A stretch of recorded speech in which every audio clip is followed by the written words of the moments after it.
Tanggap ka ng pera. Sige ka tanggap ng tanggap because you are crazy with money. But you do not even honor the other guy's money by giving him for what he paid for. Tapos ikaw pa ang masama. Okay, anong tawag ko sa'yo? Di putang ina ka, mukha kang pera.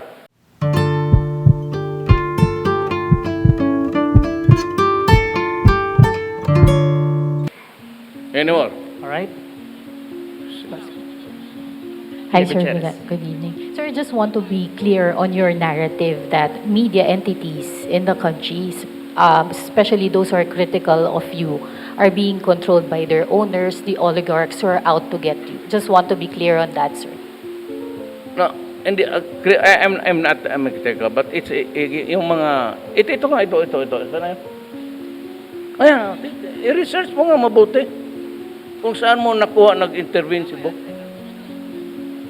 Yan, you prove it to me one word and I will tell them to resign. Pero for your information, mayaman to. They own the biggest printing press in Mindanao.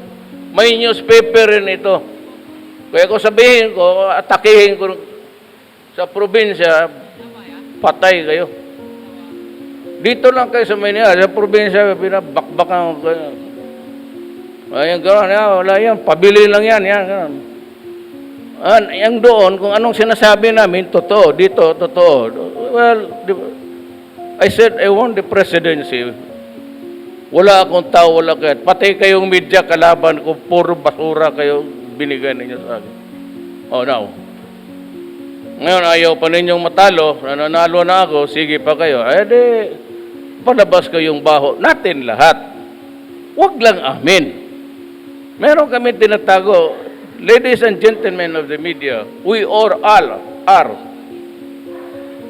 We are feet of clay. Tao tayo. Ilabas ninyo yung sa mga amo ninyo kasi ilalabas ko yan. Ganun lang yan.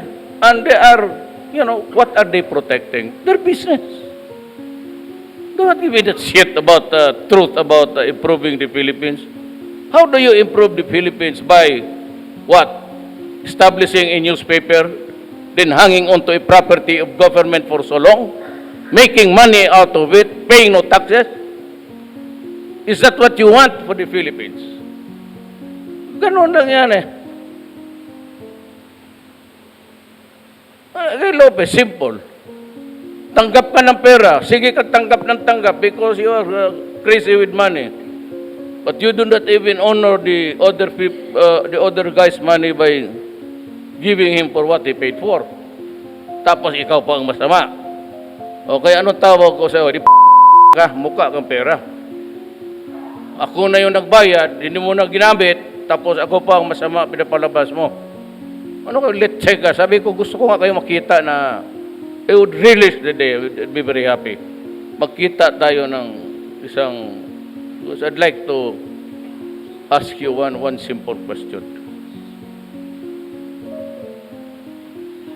What that question is, why are you a son of a bitch? Oh!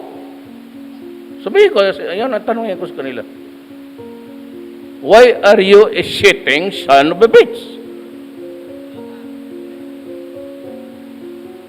Presidency, ito is hanging.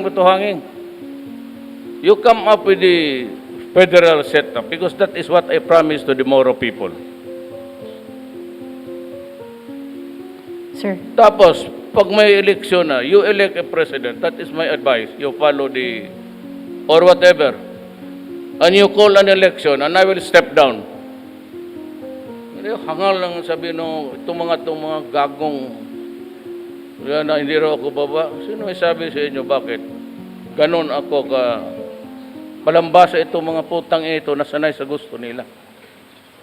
Sir? Yung mga lahat ng mga magbubukid, yung mga mahirap, wala kaming prinsipyo, sila lang. Anak, you pretend to be the intellectual giants. Sir? Last question and answer. Sir, is this a message also to other news outlets in the Yung Philippines? sila na presidente, pumutok yung Marawi. Kung siguro, baski buntot ni magpakita doon. Sige mo. Sir, is this a message also to other news outlets in the Philippines that if you continue to be critical of the Tanggalin mo na lang yan. But, nababaw siya.